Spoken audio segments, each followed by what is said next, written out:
Good afternoon. Good afternoon. Thank you for the very kind introduction.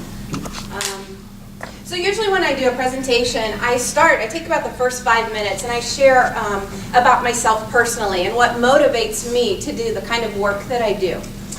So I grew up in a small rural area. It was an isolated environment. My mother truly suffered from depression.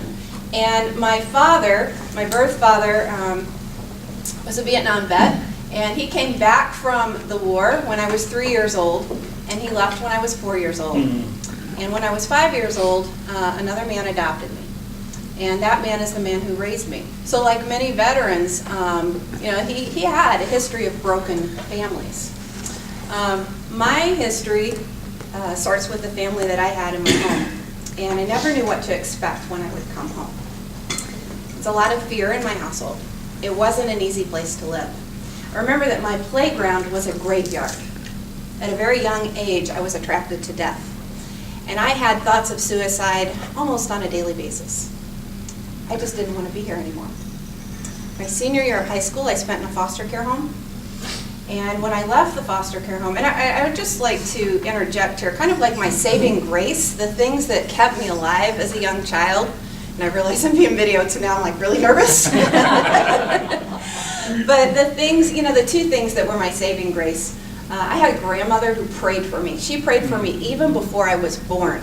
She was praying for me. She didn't know if I'd be a girl or a boy, and she wrote me this letter, and she told me how much she prayed for me, and she prays for me even to this day. And the other thing was that I would go to church camp as a kid. And at church camp, I began going there when I was in 4th grade. I saw that people behaved differently than they behaved in my home environment. And that was really kind of my first awareness that there was a different standard of living. So I made the decision to go to Bible college based on church camp. I thought it would be fun. They wanted me to work there. I could figure that out. So I married at a very early age. My husband and I built a 3,000 square foot home in Edwardsville. Talk about having the big blue house on the hill.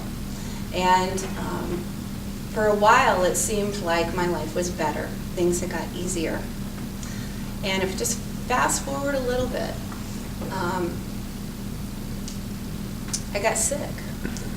And I didn't know that I was having mental health challenges. I didn't know what was happening. I just knew that things didn't feel right. And I remember reaching out to someone in a position of leadership at church and having that person say to me, AJ, I'm sorry, but we don't do that here. And those words that hit me like a stake in my heart, because I know if I had reached out for dental health care, I would have received a much more compassionate response. At the very least, I would have received a referral to a dentist. But because my needs were mental health in nature, the response was, we don't do that here. And I don't think that she's an uncaring or unkind person. She didn't recognize, I didn't understand it, I couldn't articulate to her, and then she didn't recognize it.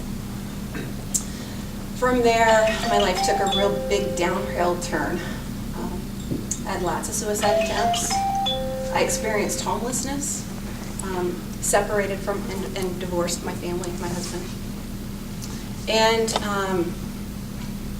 I began to feel like a person after so many suicide attempts, pardon me, I was actually angry that it wasn't working. I would wake up after an overdose and I would be angry that I had woke up.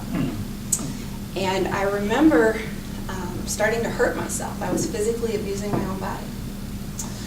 And I felt just like a person living in a concentration camp. I was alive on the outside, but something inside of me was just absolutely dead. And I was told I'd never work again due to a psychiatric disability, and I'm not sure which was worse, hearing that awful, ugly lie or believing it. For a long time, I believed it. Thankfully, I got to a place where I started volunteering. I gained some job skills, I gained some people skills, I gained some life skills. And I was July of 2005. God only knows how I got into this training, but I went to this training. And there were people just like me, only some of them had been through far more traumatic experiences than even myself had been through. And if you've ever lost your hope, you will remember the moment that you get your hope back. And for me, it was the summer of 2005, because I met people that even though they had gone through all of this stuff, they were living really quality lives, and they were articulate and intelligent and passionate and compassionate. And it's like, I began to believe if they can have this caliber of a life, maybe, just maybe, so can I. And I started fighting for my life to the same extent that I once fought for death with so many suicide attempts. And it's hard, and it's not easy. And I don't stand before you some neat little recovered package that has it all together. I still wrestle with thoughts of suicide sometimes. And I would, chances are, I don't want anyone to laugh at this stat, so please don't laugh. 1 in 4 people live with a mental health condition. And that means that there are people in this room, not just me, not just Bradley, there are people in this room that are struggling something, whether they say it or not, they are. That's in almost each table. So when we think that, how broad this affects our neighborhoods, our faith communities, our civic organizations, our places of employment, when we think about that, one of the reasons, and I'm going to kind of lead more into gift of voice right now, one of the reasons I started this organization was so that life-changing moment that I had, that experience that I had in that room in 2005, when I saw living proof of the reality of mental health recovery, we want to replicate that, we want to duplicate that. So we're offering we have 3 different areas of focus, and one is recovery education. And those are the education programs that actually help support a person in their individual mental health recovery journey. And in particular in this area, in this area I mean in Edwardsville, in Madison County, this area. In Edwardsville, February the 2nd, we're going to be offering a Wellness Recovery Action Plan class. And although it's a mental health education curriculum, RAP is universal. That means any area of your life that you would like to focus on, maybe you have a New Year's resolution and you want to really make a concerted effort to follow through on that New Year's resolution. Maybe you have a mental health challenge. You'd like to just sit through the class and you don't have to participate or speak out. Nobody's going to be singled out. Maybe you'd just like to listen.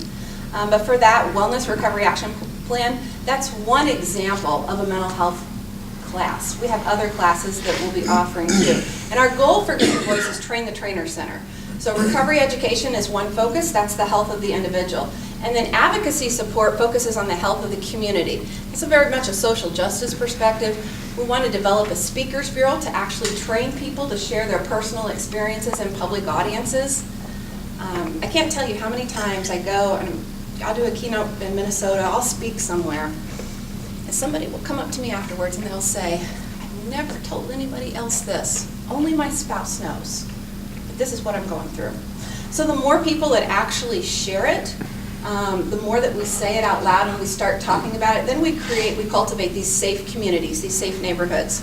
We also want to train the trainers for community organizing principles. Some things need to be addressed systemically. Some things need to be made right so that people with mental health conditions get mental health care instead of maybe going to jail for something that nobody would choose to live with a mental health diagnosis. And the third area is Christian responsibility. And this is just an area for those who are part of churches. We want to make sure, number one, that our clergy members who have mental health conditions and often don't feel like they're at liberty to share that they have that, because it's kind of like being in the military. You risk losing your profession if you disclose that. So we want to make sure that our pastors have their mental health needs addressed. We want to make sure that also our pastors and our ministry leaders are equipped so that if someone in their congregation does come to them and presents with some kind of mental health challenge, that they know, you don't have to know all the answers, but have a basic understanding of this is a compassionate response and here's some resources and some places that you can share with others. So those are the 3 areas: recovery education, advocacy support, Christian responsibility, but kind of the overall goal is develop a Train the Trainer Center. And I don't think that I've quite hit 15 minutes. I don't see any clock, so I'm not sure where I'm at. You have 5 more. I've got 5 more. You know what I really want to do right now, I speak a lot, but I actually would like to open it up for questions. I'd like to have the opportunity to respond to people who are in this room.